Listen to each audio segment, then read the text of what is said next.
Hello friends, अस्सलाम वालेकुम। सबसे पहले तमाम दोस्तों को मेरे YouTube channel sir Arsalan PC tips में खुश आमदीद। आज की इस वीडियो के अंदर हम लोग सीखने जा रहे हैं कि आपने माइक्रोसॉफ्ट एक्सेल के अंदर स्कूल फी को किस तरीके से मेंटेन करना है, यानी कि how to maintain school fee in Microsoft Excel. बेटे, आप किसी भी कॉलेज के अंदर काम कर रहे हैं, किसी भी स्कूल के अंदर काम कर रहे हैं, किसी भी इदारे के अंदर काम कर रहे हैं, प्रोसीजर सबका सेम ही होगा। अगर आपको स्कूल फी मेंटेन करनी पड़े एक्सेल के अंदर तो आप किस तरीके से करेंगे। तो चलिए फ्रेंड्स, अब हम सीखते हैं बेसिक से एडवांस तक कि आपने किस तरीके से स्कूल फी को माइक्रोसॉफ्ट एक्सेल के अंदर हैंडल करना है। तो चलिए फ्रेंड्स, मैं आप लोगों के सामने सबसे पहले एक छोटा सा फॉर्मेट बनाता हूं, फिर उसके अंदर ही प्रॉपर कैलकुलेशन करेंगे। इस वीडियो को एंड तक लाजमी देखिएगा, बहुत ही कमाल की वीडियो होने वाली है।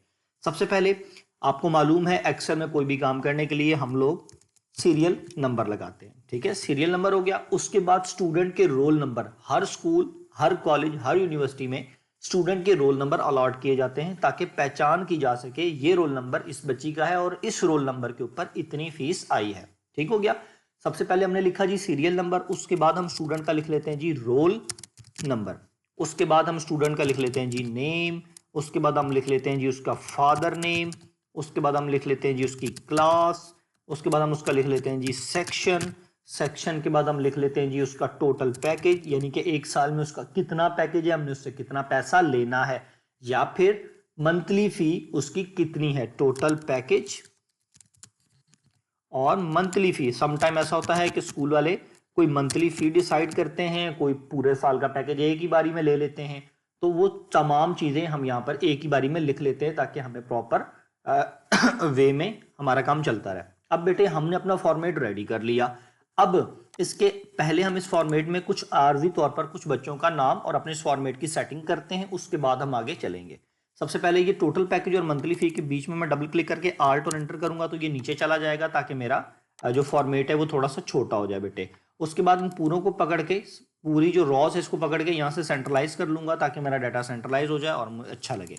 और इस पूरी रॉ को सिलेक्ट करके ऊपर जो इनके लाइंस आ रही हैं कॉलम्स की, इनकी जो मिड में लाइंस है उस पर डबल क्लिक करूंगा तो ऑटोमेटिक मेरा फॉर्मेट जो है वो सेट हो जाएगा। अच्छा, अब मैं यहाँ पर 10 बच्चों का डाटा मेंटेन करता हूँ, थोड़ा सा जूम कर लेता हूँ ताकि आप लोगों को आसानी रहे समझने में। सबसे पहले यहाँ पर मैं आऊंगा 1 2 और यहाँ पे आने के बाद मैं कितने कर लेता हूँ 10 स्टूडेंट्स का हम डाटा रेडी करते हैं। अब इनको भी पकड़कर पूरी शीट को सिलेक्ट किया, सिलेक्ट करने के बाद इसको भी सेंट्रलाइज कर दिया तो हमारा डाटा जो है वो सेंट्रलाइज हो जाएगा। अब बेटे यहाँ पर हम रोल नंबर कोई भी जो भी आप दिल करते हैं स्टूडेंट का आप रोल नंबर दे सकते हैं। मिसाल के तौर पर यहाँ पर मैं रोल नंबर दे देता हूँ 5501। पहले स्टूडेंट का ये दे दिया और जो अगला स्टूडेंट आया उसको हम रोल नंबर दे देते हैं जी 5502। ठीक है, इन दोनों को पकड़ के और पहले से ही आपने एक सीरियल नंबर ड्रैग कर ली इस तरीके से।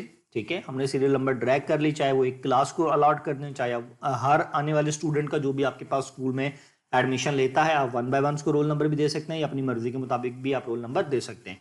उसके बाद यहाँ पर हम स्टूडेंट का नाम लिखते हैं। मैं यहाँ पर लिखता हूँ जी ARSALAN अरसलान। फादर नेम हम लिख देते हैं जी मुख्तार, जल्दी जल्दी। उसके बाद यहाँ पर हम लिखते हैं जी फैज़ान और यहाँ पर हम लिख देते हैं जी खान। यहाँ पर हम लिख देते हैं जी नीला। यहाँ पर हम लिख देते हैं जी अहमद। यहाँ पे हम लिख देते हैं जी तकी। यहाँ पे हम लिख देते हैं जी रयान। यहाँ पर हम लिख देते हैं जी अजीम। यहाँ पे हम लिख देते हैं जी अलीज़ा। यहाँ पर खान, यहाँ पर अली और यहाँ पर SAMWR समीर। ठीक है, और इन्हीं को मैं यहीं से नाम उठाकर इन्हीं के फादर नेम में डाल देता हूँ ताकि हमारा टाइम बच सके। ठीक है, यहाँ पर आकर हम लिख देते हैं अली। ठीक है, अब देखें जी, हमने सबसे पहले उनके नेम भी डिसाइड कर लिए एक्सेल पे, हमने उनके फादर नेम भी डिसाइड कर लिए। अब हम उनकी क्लास डिफाइन करने जा रहे हैं। ठीक है, कौन सा बच्चा किस क्लास के अंदर है। मिसाल के तौर पर हम यह लिखते हैं जी क्लास 1 में है, ये भी 1 में है, ये भी 1 में है, ये 2 में है, ये 1 में है, ये 1 में, ये 2 में, ये 3 में, ये 4 में, ये 5 में। क्लास का नाम कोई भी हो सकता है, नर्सरी, PG, 1 2 3, जो भी आपका दिल करता है। ठीक है, यहाँ पर आप सेक्शन के नाम भी कुछ भी हो सकते हैं जी, section A, section B, section Greece, section blue, कुछ भी आप रख सकते हैं। मैं यहाँ पे लिख देता हूँ जी सेक्शन ब्लू। यहाँ पे लिख देते हैं जी ग्रीन। यहाँ पे फिर ब्लू। ठीक है, यहाँ पे फिर ब्लू, यहाँ पर ग्रीन, यहाँ पर ब्लू और यहाँ पर येलो। ठीक है, यहाँ पर A, यहाँ पे B और यहाँ पर B। इस तरीके से आप सेक्शन के नाम आपने डिसाइड कर लिए। अब स्टूडेंट नंबर 1 से हमारी बात डिसाइड हुई है कि इससे हमने पूरे साल का लेना है 50,000। ठीक है, इससे हमने लेना है 60,000, ठीक है। इससे हमने लेना है जी 70,000, इससे हमने लेना है जी 80,000, इससे हमने लेना है जी 1,00,000, इससे हमने लेना है जी 40,000, इससे हमने लेना है जी 35,000। सबसे पहले काम आपने क्या करना है, जो भी पैकेज आपका प्रिंसिपल आपका इदारा डिसाइड करेगा वो आपने यहाँ पर लिखना है।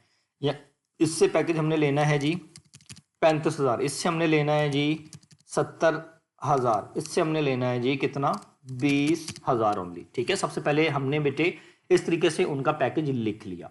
अब हम क्या करेंगे जी, अब हम यहां पर उनकी फीस रिसीव करना शुरू करेंगे। हम एक ही बारी में अपने एक्सेल लेजर के अंदर अपने इदारे से पूछेंगे कि हमने अपनी फीस को कितने इंस्टॉलमेंटों में लेना है। कोई इंस्टॉलमेंट 8 बनाते हैं, कोई 2 बनाते हैं, कोई 4 बनाते हैं, कोई 10 बनाते हैं। हम एक ही बारी में 7-8 इंस्टॉलमेंट्स बना लेंगे, क्योंकि मोस्टली लोग मंथली फीस जमा करा रहे होते हैं, एक साथ लोग नहीं जमा कराते।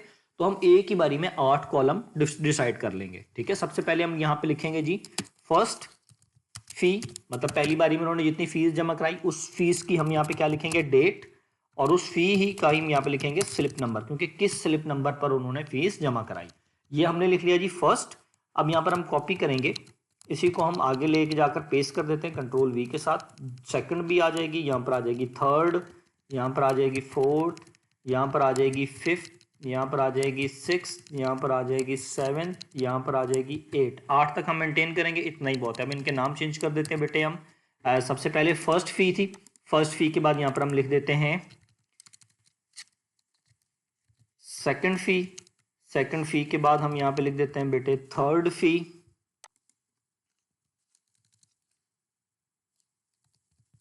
थर्ड फी, थर्ड फी के बाद यहाँ पर हम लिख देते हैं बेटे फोर्थ फी, मतलब चौथी बार बंदे ने कितने पैसे जमा कराए। कोई बंदा 1000 करके भी जमा कराता है। फोर्थ फी, फोर्थ फी के बाद यहाँ पर हम लिख देते हैं जी फिफ्थ, पांचवी फीस में कितनी उसने जमा कराई, फिफ्थ फी।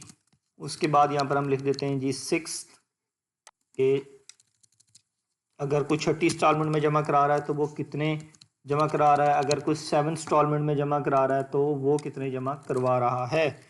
यहाँ पे हम लिख देते हैं जी 7, और यहाँ पर हमने 8 इंस्टॉलमेंटें एक बच्चे की बनाई थी, यहाँ पर हम लिख देते हैं जी 8 इंस्टॉलमेंट, ठीक है। 8 इंस्टॉलमेंट, बस 8 इंस्टॉलमेंट बहुत है। अब यहाँ पर जब हमने 8 इंस्टॉलमेंटें ले ली, 8 इंस्टॉलमेंटों के अंदर अगर हम उसके अमाउंट लिख देते हैं, फिर हम यहाँ पे लिखते हैं जी टोटल पेड, टोटल उस बच्चे ने पेड कितना कर दिया जी अभी तक, और टोटल बैलेंस कितना है उस बच्चे का, टोटल उसका बकायाजात कितने रह गए हैं, हम ये भी यहां पर लिखेंगे। ठीक हो गया बेटे। अच्छा, अब हम बात करते हैं इस पूरे फॉर्मेट के ऊपर, क्योंकि ये फॉर्मेट हमने बनाया हुआ था ऑटोमेटिक। इसके ऊपर यहाँ पे हम शिफ्ट के साथ सिलेक्ट करेंगे, और जहां तक हमने फॉर्मेट अपना बनाया हुआ है, हम इसको किसी ना किसी बॉर्डर के अंदर बंद कर लेंगे। यहाँ पर आकर हम इसको बॉर्डर अप्लाई कर देते हैं। सिलेक्शन बनाने के बाद ये हमने बॉर्डर अप्लाई कर दिया तो हमारा सारा फॉर्मेट बॉर्डर में आ गया। डबल क्लिक करेंगे तो हमारा फॉर्मेट थोड़ा सा छोटा हो जाएगा ताकि हमें अच्छा लगे, ठीक है। मैं इसको पूरे को सिलेक्ट करके दोबारा से डबल क्लिक करता हूं ताकि हमारा फॉर्मेट छोटा हो जाए। अब बेटे सबसे पहली फीस आई अरसलान मुख्तार, यानी कि मेरी फीस, मैंने एक बार, मेरा टोटल पैकेज था 50,000 का, ठीक है। अब मेरे पास मैंने जो पहली फीस जमा कराई वो करवाई 5,000 रुपए की। देखिए फीस आपने किस कॉलम में एंटर करनी है, जहां जहां आपने लिखा है फर्स्ट फी, जहां जहां लिखा है सेकंड फी, जहां जहां थर्ड, इन कॉलम्स में आपने फीस इंसर्ट करनी है। ये मेरी फीस थी, ये फीस मैंने जमा कराई बेटे किस तारीख को, मिसाल के तौर पर 1/3/2023, यानी कि 1 मार्च को फॉर एग्जांपल मैंने इस फीस को जमा करवाया, ठीक है। डेट फॉर्मेट है, डेट फॉर्मेट आप चेंज भी कर सकते हैं अपनी मर्जी के मुताबिक।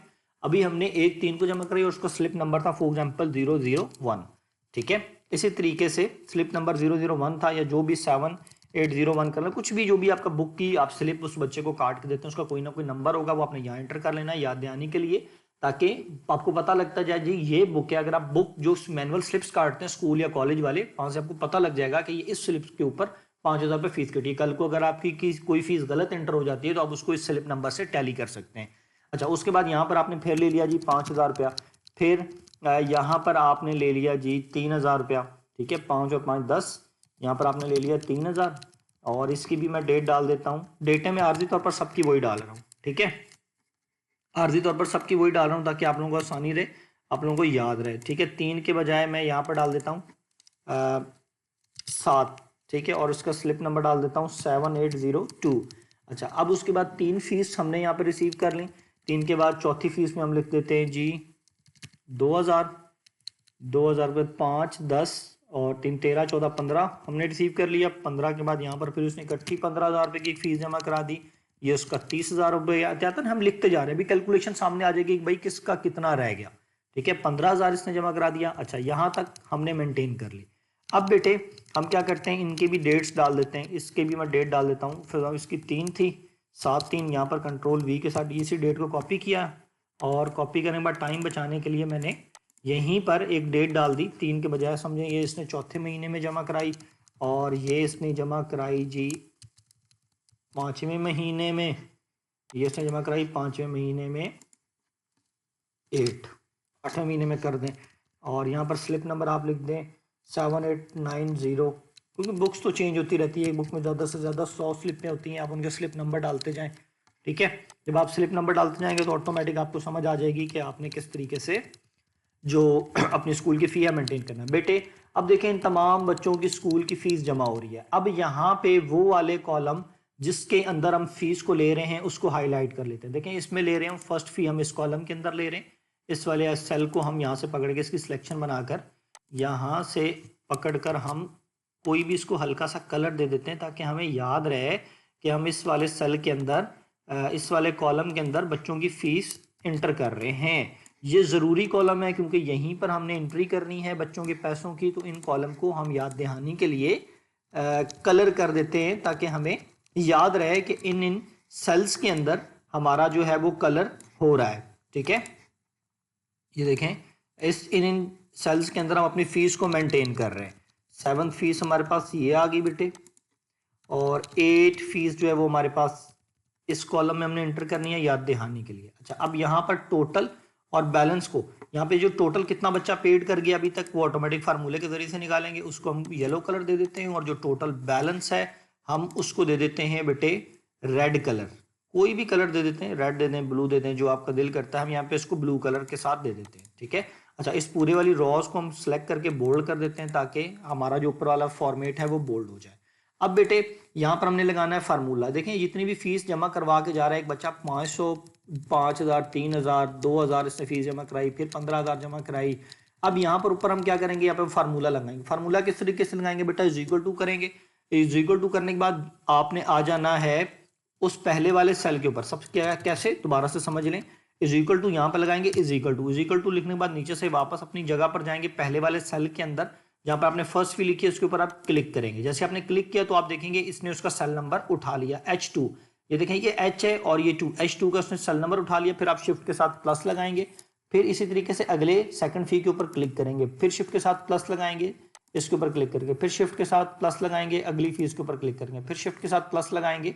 इससे जो आगे वाली फीस है 4 के बाद आपने इसके ऊपर लगा लेना है। फिर शिफ्ट के साथ प्लस करेंगे, 6th फी के ऊपर आप क्लिक करेंगे, फिर शिफ्ट के साथ प्लस करेंगे, 7th फीस के ऊपर आप क्लिक कर लेंगे, फिर शिफ्ट के साथ प्लस करेंगे 8 फी के अभी देखें आई नहीं है, लेकिन हमने ऑलरेडी अपने फार्मूले के अंदर जमा कर लिया है। क्यों जमा कर लिया, ताकि हमें पता लगता जाए जी अगर कल को इस कॉलम में कोई हम अमाउंट की एंट्री करते हैं तो पता लग जाए कि कितना अभी तक ये बच्चा जमा करा गया। अब जैसे मैं इसको एंटर करूंगा वो देखेंगे वो अभी तक आपको बता रहा है कि ये बच्चा अभी तक कितने पैसे जमा करा गया है, 30,000 रुपया टोटल जमा करा गया। अगर आप पीछे चल के काउंट भी कर लेते हैं, क्या ये 30,000 ही बनता है, 5,000 और 5 10,000, 10 और 3 13, 13 और 2 15, 15 और 2 कितना हो गया 30,000 हमारे पास ये अभी तक ये जमा करा चुका है। इसका पैकेज कितना था जी, इसका टोटल पैकेज इस बच्चे से साल में हमने लेना है 50,000 रुपया, ठीक है। अब बेटे हम क्या करते हैं, अब हम इसमें आकर चेक करते हैं कि इस बच्चे का बैलेंस कितना रह गया, कितना बैलेंस इसने हमें और पैसे कितने हमें इसने देने। तो बेटा उसके लिए क्या करेंगे, हम इज इक्वल टू का साइन लगाएंगे। इज इक्वल टू का साइन लगाने के लिए जिस कॉलम में हमने बच्चे का पैकेज लिखा है, ये देखें इस कॉलम में हमने बच्चे का पैकेज लिखा है, हम इसको सिलेक्ट करेंगे और सिलेक्ट करने के बाद यहां से हम करेंगे माइनस, जितना पैकेज है पैकेज से माइनस कर देंगे टोटल पेड, कितना पेड है टोटल पेड ये है, इसके ऊपर हम क्लिक कर देंगे।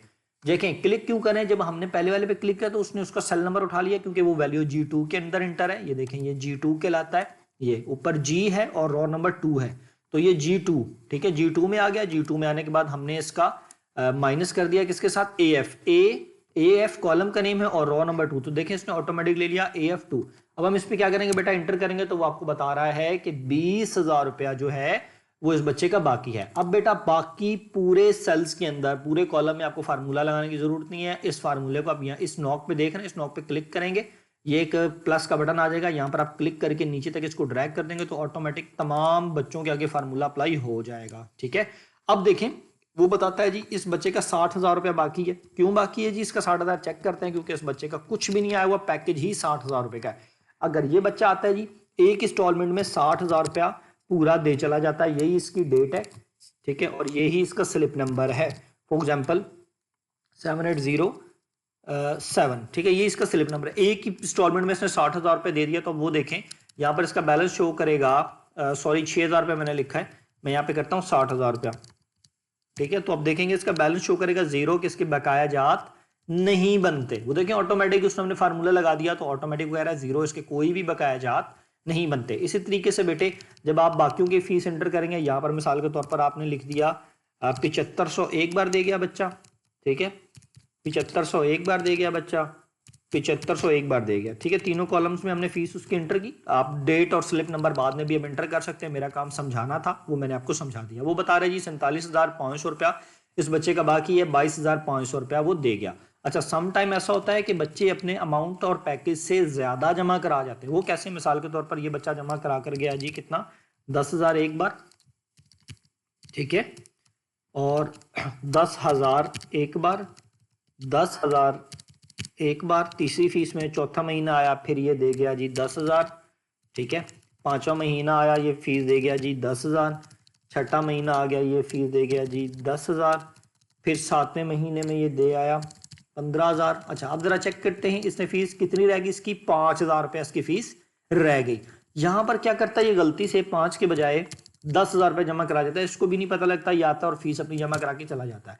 तो अब देखें वो ये आपको लेजर बता रहा है, उसकी वैल्यू किस में चलेगी, माइनस में, माइनस 5,000, यानी कि 5,000 रुपया ये बच्चा ज्यादा जमा करा के चला गया है। अब आपने क्या करना है जी, 5,000 रुपया आप इस बच्चे को बुलाकर रिफंड कर देंगे, सिंपल सी बात है, तो आपका लेजर मेंटेन हो जाएगा। ठीक है बेटा, यहाँ पर मैं वापसी 5,000 कर देता हूँ, वो मैंने जस्ट आपको बताने के लिए कहा था कि इस तरीके के एरर्स भी हमें आते हैं। यहाँ पर आप डेट डालेंगे तो ऑटोमेटिक आपका एक जबरदस्त फॉर्मेट रेडी हो जाएगा। अब बेटे हमने स्कूल फी में टोटल उनकी क्लासेस अपना लेजर सारा बना तो लिया, लेकिन अब हम चाहते हैं कि हमें ये भी पता लगे कि पहली इंस्टॉलमेंट की मद में कितना पैसा आया, दूसरी इंस्टॉलमेंट की मद में कितना पैसा आ रहा है, तीसरी इंस्टॉलमेंट की मद में कितना पैसा आ रहा है, चौथी की मद में कितना पैसा आ रहा है। तो बेटा आपने क्या करना है, सिंपल यहाँ पर आएंगे, सबसे पहले इज इक्वल टू सम लिखेंगे, सम शिफ्ट के साथ ब्रैकेट, और इस पूरी फर्स्ट फी को यहाँ से पकड़ कर यहाँ तक सिलेक्ट कर लेंगे, या मैनुअल फार्मूला H2 से H11 तक। H2 का मतलब क्या है, H2 ये रहा, H कॉलम का नेम, 2 है रॉ का नेम, और H ये है हमारे पास, और कॉलम का रॉ का नेम 11, H11 तक शिफ्ट के साथ ब्रैकेट लगाकर एंटर करेंगे तो 82,500 बता रहा है जी आपने अभी तक फर्स्ट इंस्टॉलमेंट की मद में रिसीव कर लिया। जब कल को कोई और फीस रिसीव करेंगे 1,000 तो ऑटोमेटिक आप देखेंगे बेटा इसके अंदर आपके ऐड होता चला जाएगा।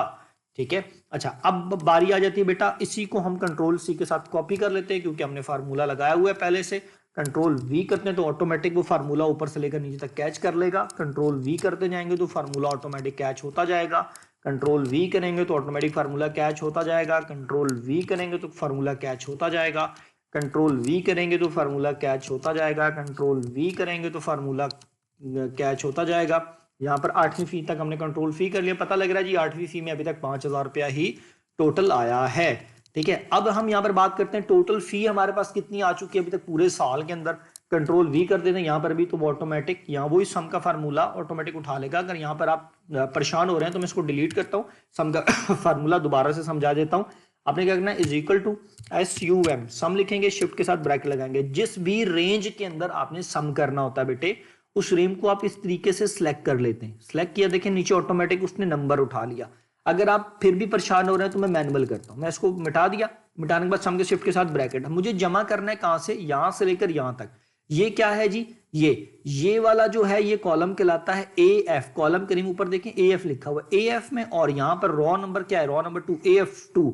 तो फिर मैं यहां पे लिखूंगा AF और 2, तो वो देखें ऑटोमेटिक उसने सेलेक्ट कर लिया। कहां तक मुझे सेलेक्ट करना है, कॉलम करीम क्या है जी, दोबारा से AF, यहां पर आऊंगा शिफ्ट के साथ डबल डॉट लगाऊंगा AF लगाने के बाद कहां तक मुझे जाना है, रॉ नंबर 11 तक। मैं कहता हूं रॉ नंबर 11 तक ये सिलेक्ट कर, देखिए पूरी सिलेक्शन बना ली, शिफ्ट के साथ ब्रैकेट करूंगा और एंटर करूंगा तो बेटे ऑटोमेटिक उसने फार्मूला ले लिया तो 1,93,500 रुपया अभी तक आप ले चुके हैं। और इसके साथ शिफ्ट के साथ ब्रैक ये जो है इसको यहाँ से पकड़ के आगे ड्रैग कर दूंगा तो फार्मूला उसके आगे भी ऑटोमेटिक चला जाएगा। अब वो बता रहा है जी 3,66,500 रुपया आपने मजीद बच्चे से लेना है। अब बेटा इस टेक्निक के थ्रू आपके पास बेशक 10,000 बच्चा है, आप एक्सेल के ऊपर अपनी फीस को आसानी के साथ मेंटेन कर सकते हैं। इंशाल्लाह ताला हम मजीद इसको एडवांस लेवल के ऊपर करना सीखेंगे। आज के लिए मुझे इजाजत दीजिए। अब हम इंशाल्लाह ताला नेक्स्ट क्लास में हाजिर होंगे। कोई सवाल हो आपका तो इस वीडियो के डिस्क्रिप्शन में लाजमी कमेंट कर दीजिएगा। अल्लाह हाफिज। Thank you so much.